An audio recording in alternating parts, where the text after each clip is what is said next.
Bien, et donc, menu de la palette du nuancier, enregistrer la bibliothèque de nuances sous ASE. Donc si vous voulez enregistrer une bibliothèque de nuances pour la réutiliser dans Illustrator, ce sera sous AI. Et cette bibliothèque de nuances pourra intégrer des motifs, des dégradés, etc. Par contre, si vous voulez utiliser dans un logiciel autre que Illustrator, il faudra absolument l'enregistrer sous ASE.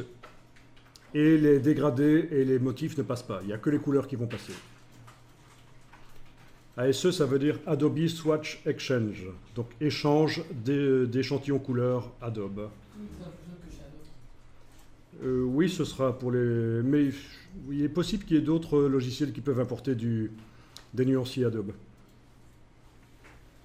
Et les motifs dans le nuancier. Donc, s'il y avait des motifs dans le nuancier et des dégradés, l'enregistrement de la bibliothèque de nuances sous AI intègre tout. Mais si c'est pour utiliser dans un autre logiciel, il faut enregistrer sous ASE, et là, les dégradés et les bibliothèques de nuances ne passent pas. Les dégradés et les motifs ne passent pas. Voilà. Donc, vous devez choisir ça si c'est pour l'utiliser dans Photoshop. Enregistrer la bibliothèque de nuances sous ASE. Et donc, dans le dossier d'aujourd'hui, je vais faire un petit dossier transfert de nuances de AI vers Photoshop, par exemple. Voilà. Transfert de nuances de AI vers Photoshop. Et là-dedans, j'enregistre mon nuancier.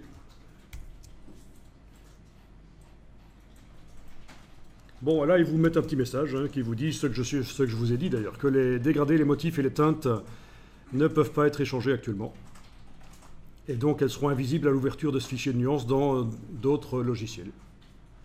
Voilà. Donc, elles sont quand même dedans. Oui, ils peuvent être dedans, mais ils seront invisibles.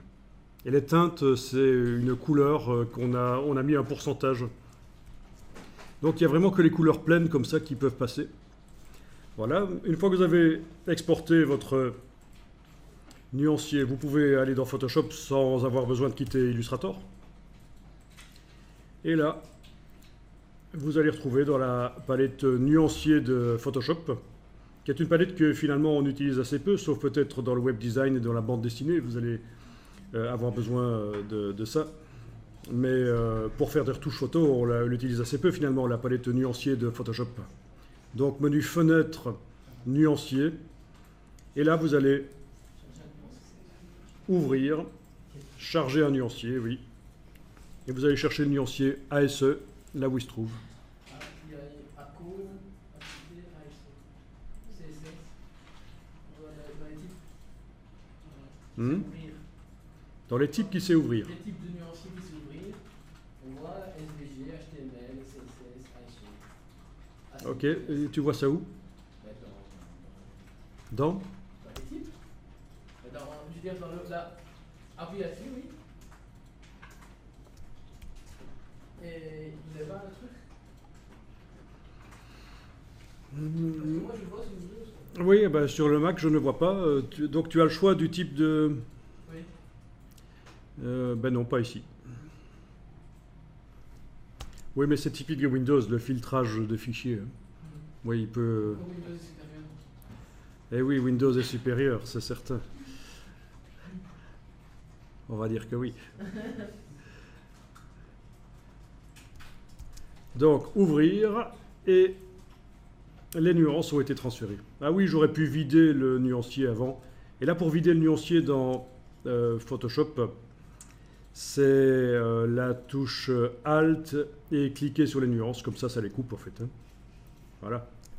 Avec la touche Alt, vous avez la petite paire de ciseaux. Et donc, si je fais charger un nuancier, on devrait vraiment voir les couleurs qui viennent de Illustrator, qui sont là, voilà.